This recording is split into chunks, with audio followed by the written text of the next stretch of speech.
What's good everyone? It's Steve from Sneaker Tech Talk, back with another video today. For today's video, we will be taking a look at the New Balance Kahwi Leonard 4. So without further ado, let's take a look at his fourth signature shoe. Alright, so getting into Kahwi Leonard's fourth signature shoe with New Balance.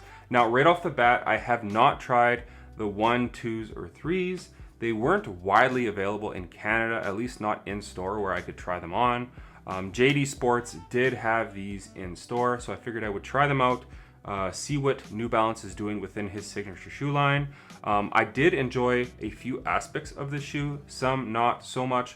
But as always, starting with the traction pattern at the bottom, you do kind of have this blade pattern in the heel and in the forefoot with these little slits kind of running throughout. The heel portion is a solid rubber outsole, while the forefoot is translucent, as you can see right here. Now, how these performed on court. Now, clean floors, I really was not wiping at all. They have a very loud squeak. Linear movements and lateral movements, I was good to go with this outsole right here, and it was actually very tacky in my opinion. All of my movements, I didn't have any hiccups. Now I played with these twice on dirty floors, and the forefoot portion that is translucent does collect quite a bit of dust to the point where these grooves are pretty tightly knit together and they clog up a bit with dust to the point where I was sliding out just a little bit, not to the point where it was uncomfortable, but to the point where it was noticeable and I did have to wipe. So that is one thing I would mention. If you're playing on dirty floors, you're gonna have to wipe with these a lot more frequent compared to playing on a clean floor. I don't think I would bring these outdoors, as this rubber compound is very soft to the touch and just basically moves with your fingers. I think these would wear away very quickly on outdoor courts. But for me, most of my movements on clean floors, again, no hiccups. And that's why the traction pattern on his fourth signature shoe is gonna score a pretty decent 7.5 out of 10.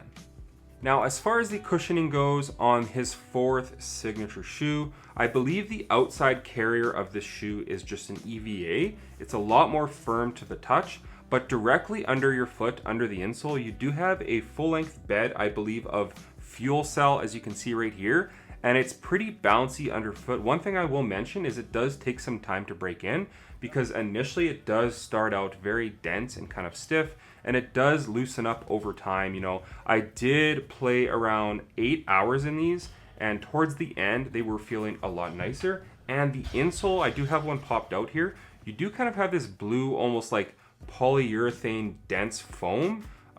It's pretty nice underfoot, and it does add some nice step-in comfort here on his fourth signature shoe. But overall, it was a pretty enjoyable cushioning setup after about an hour or two when these did break in. In the heel, you have some nice compression. Obviously the stack height is a bit higher in the heel, and then the forefoot is pretty close to the floor, so you get some really nice court feel up front. So for me, as far as the cushioning goes, with the EVA outside and the fuel cell under your foot, these are going to score a decent 7 out of 10. As far as the fit goes within this model right here, as far as the fit goes on this model, I went with my standard size 10.5, and as far as the length goes, they were good to go. I had a little bit less than kind of a pinky's width at the end of the shoe, so it was a very snug one-to-one fit, and the toe box, as you can see right here, is very tapered, so there's not an extra volume on top of your foot. One thing I will mention is that this shoe is pretty narrow, as you can see right here. So if you are a wide footer, I would recommend going up half a size and you should be good to go, or just try these on in store and see how they fit your foot, because for me, they were a little bit restricting on the width of this shoe right here. Not to the point where it was uncomfortable, but it did take around 20 or 30 minutes to kind of break in this material and stretch out a little bit, to the point where it was not quite as restricting compared to when I first put them on. You also have some decent padding at the back of the shoe and behind the tongue. So for me, as far as the fit goes, again, true to size for regular and narrow footers, up half a size if you are a wide footer. I did enjoy the overall fit within the shoe after the break-in period. So for me, these are going to score a pretty solid 8 out of 10. Now, as far as the materials go on this shoe, it's honestly pretty cheap in my opinion. At the back, you have some synthetic suede material, just a small portion, and at the top of the tongue. And then everything else running around the shoe is either kind of like a textile mesh material or these fuse overlays at the toe box right here to add some extra durability and support. And on the lateral side and wrapping all the way up the eye stay. So it's really nothing special, but it does get the job done. One thing I wish this shoe was more of is breathable. It's not a very breathable shoe. Running up the tongue, you do have some mesh, but other than that, the rest of this material does trap in heat pretty bad, to the point where when I was taking these shoes off, my sock was soaking. So that is one thing I did want to mention as far as the materials go. But in hand and on foot, they're really nothing special, especially for the price point of, I believe these go for 160 USD. I know they're 210 here in Canada. So these are pretty expensive, and you're really getting just super cheap materials. Sound off in the comments if you guys have tried these out and what you think of the materials. But for me, they're gonna get a 6.5 out of 10. And then last but not least, as far as the support goes, this shoe, at least for me, was very supportive. So you do have an internal and external heel counter right here that is very rigid at the back of the shoe, to the point where it really cinched in the back of your foot back into the heel counter very nicely on his fourth signature shoe. You also have a gusseted tongue, and it just really keeps the tongue very secure on your foot while it locks in the back of your foot. At the bottom of the shoe, you do have this energy arc plate at the bottom, which offers some really, really nice torsional rigidity.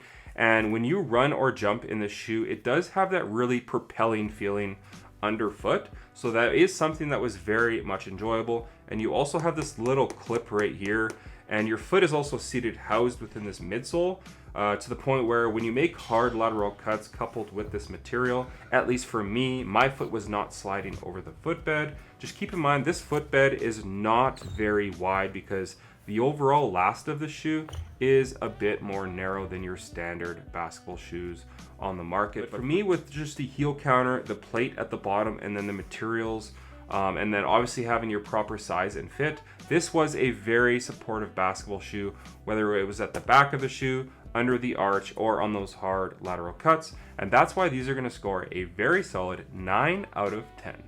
So that's gonna do it for today's performance review on Kawhi Leonard's fourth signature shoe with New Balance. You know, there's some pretty cool features on the shoe. There's little palm trees right here with kind of like water at the heel counter that kind of moves around in these little windows, which I think is very cool. At the bottom of the left shoe, you do have a palm tree, and then the bottom of the right, you do kind of have some birds flying. So this colorway, in my opinion, is my favorite thus far for what the brand has brought out. I really like the purple hits and kind of just the sunset orange and yellow hits running throughout.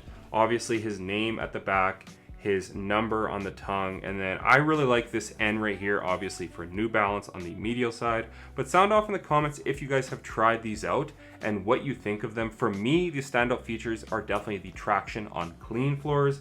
Again, dirty floors, these do have some issues with dirt in the forefoot especially. The support is very comfortable underfoot, and then once these break in, the fit is awesome as well. So sound off in the comments. I just think the price point for this shoe is a bit steep, coming in at like 150 or 160 and then 210 here in Canada. I would rather see these around $120 and then 160 here in Canada. I think that would be a much better price point for New Balance. I know this is a signature shoe for a superstar player, but in my opinion, I just don't know that New Balance has the tech warranted within the shoe to charge $210 here in Canada. But sound off in the comments. I'm willing to hear what you guys have to say as far as the performance, the aesthetics, everything to do with his fourth signature shoe. But as always, if you guys could like, comment, and subscribe, that would definitely help the channel a ton. And check out my Instagram over at Sneaker Tech Talk, as it is an extension of my YouTube channel with all my pickups,